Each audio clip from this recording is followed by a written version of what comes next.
আসসালামু আলাইকুম। আজ আমি আপনাদের সাথে এই হার্ট শেপ কেকের ডিজাইন শেয়ার করব। এটি ছিল 2 পাউন্ডের ভ্যানিলা স্পঞ্জ কেক। আমি যখন থেকে কেক বানানো শুরু করি প্রায় 2 বছর হয়ে গেছে।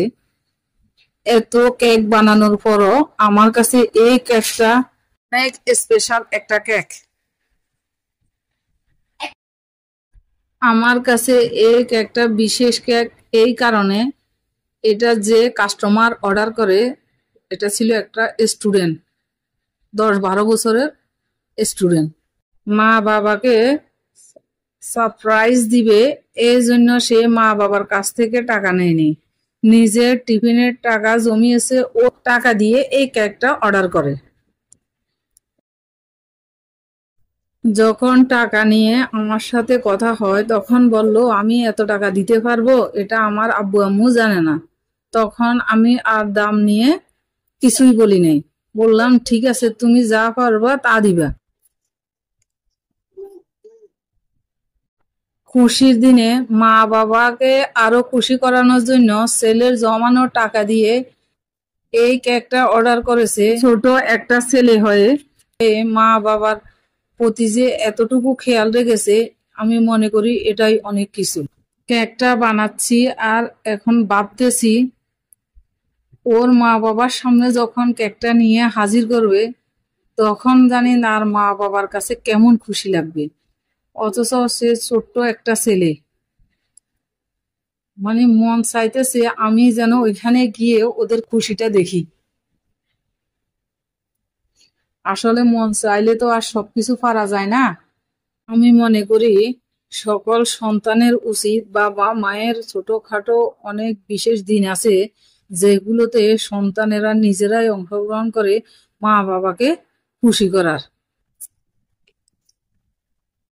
কেকটাকে ক্রাম কোট করে আমি ফ্রিজে রেখেছিলাম 40 মিনিটের জন্য।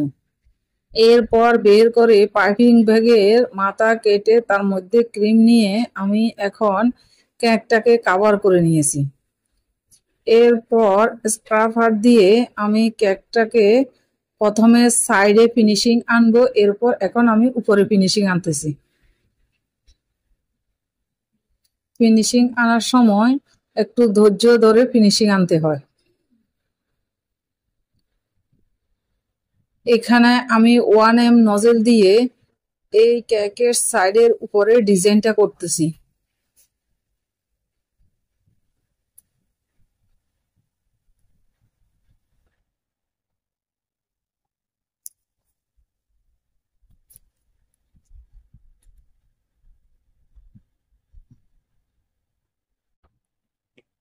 ভিতরেও আমি আবার আরেকটা ডিজাইন করে দিতেছি।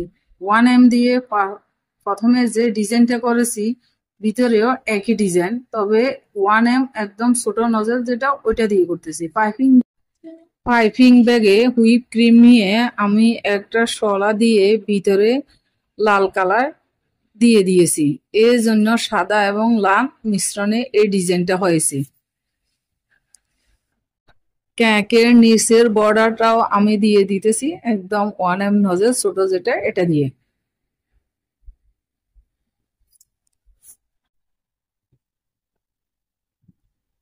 এই বউগুলো আমি পিতা দিয়ে বানিয়েছি। কেকের উপরে সাইডে এগুলো আমি দিয়ে দিতেছি, যেখানে মনে হচ্ছে দিলে সুন্দর দেখা যাবে ওই অনুযায়ী আমি এগুলো বসিয়ে দিলাম।